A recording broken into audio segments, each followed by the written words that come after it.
Assalamualaikum warahmatullahi wabarakatuh.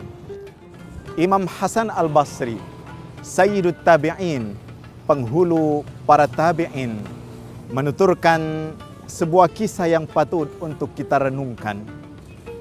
Suatu hari, ketika terik matahari dan cuaca yang begitu panas, Imam Hasan Al-Basri menyaksikan pemandangan yang tidak biasa terjadi di kota tersebut.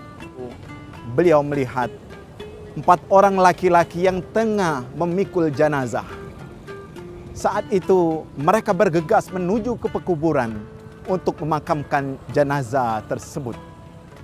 Ketika selesai pemakaman, Imam Hasan Al-Basri memanggil keempatnya, "Wahai kalian berempat, mana orang lain?" Lalu mereka berempat itu mengatakan, "Wahai Tuan, kami adalah orang suruhan yang diupah oleh ibu yang tengah berada di pusara tersebut."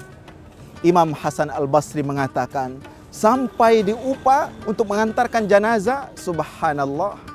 Lalu Imam Hasan Al-Basri pun menyaksikan sang ibu tengah duduk berdoa untuk jenazah yang ada di dalam pusara tersebut. Ibu yang tua itu pun melantunkan bait-bait doa. "Ya Allah, anakku pendosa ini, anakku pelaku maksiat ini, ya Allah, tidak ada yang dapat mengampuninya kecuali Engkau ya Tuhanku. Rahmati dan kasih sayangilah anakku ini ya Allah." Sesaat kemudian Imam Hasan Al-Basri pun terkejut melihat setelah wanita ini menangis begitu kuat. Wanita ini pun tersenyum bahagia. Lalu dia beranjak pergi meninggalkan pusara tersebut. Imam Hasan Al-Basri pun segera memanggil wanita ini, "Wahai ibu, sebentar, kasih tahu kepada saya siapa jenazah yang dikuburkan ini." Wanita itu pun mengatakan, "Nyalah engkau wahai orang tua.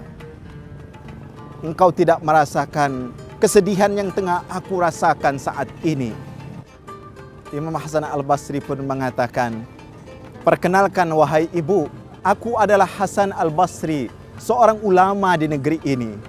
Wanita itu pun terdiam, lalu dia mengatakan, "Sekiranya engkau bukan seorang ulama, aku tidak akan menceritakan anakku yang tengah dikubur ini."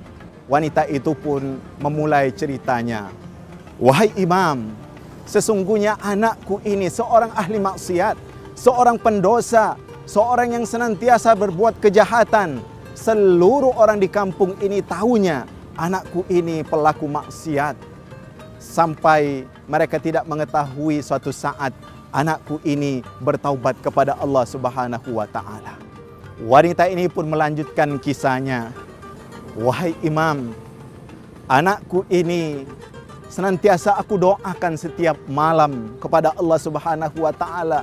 Ya Allah, tidak ada siapapun yang membantuku kecuali Engkau ya Allah. Engkaulah yang maha penolong. Berikan hidayah kepada anakku yang pembangkang ini." Anak ini, wahai imam, diuji oleh Allah Subhanahu wa Ta'ala dengan sakit yang luar biasa sampai dia meninggal dunia. Sebelum dia menghembuskan napas yang terakhir, anakku ini berkata kepadaku, "Wahai ibunda, wahai ibunda, dengarkan suara anakmu saat ini. Nanti ketika aku menghembuskan nafas yang terakhir, ketika aku wafat nantinya, aku berharap ibunda berkenan meletakkan wajahku ke tanah, lalu dahi yang satunya engkau injak dengan kakimu wahai ibunda, dan seraya engkau katakan kepadaku, inilah akhirnya orang yang berbuat maksiat, inilah akhirnya pendosa, inilah akhirnya pembangkang."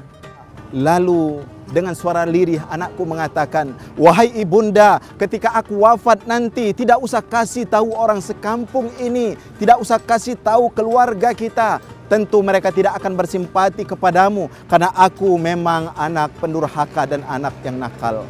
Wahai ibunda tercinta, ketika aku sudah berada di atas pusara, jangan pergi dahulu, diamlah sesaat, dengarkan apa yang terjadi kepadaku." Lalu wahai imam, aku tunggu sebentar di pusara anakku tersebut. Aku berdoa kepada Allah, "Ya Allah, tidak ada yang dapat menyelamatkan anakku kecuali Engkau ya Allah." Tangis demi tangis, air mata pun mengucur dariku, wahai sang imam. Lalu sejurus kemudian, aku mendengar suara dari dalam kuburan. Dia berkata, wahai ibunda, aku telah diampuni oleh Allah Subhanahu wa taala. Aku saat ini sudah dalam keadaan tenang dan tentram. Pergilah pulang wahai ibunda tercinta. Saudaraku, disinilah seorang yang ahli maksiat diterima taubatnya oleh Allah Subhanahu wa taala.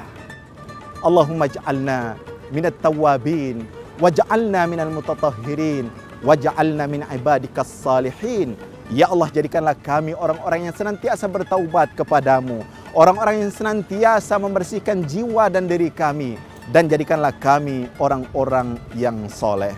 Wassalamualaikum warahmatullahi wabarakatuh.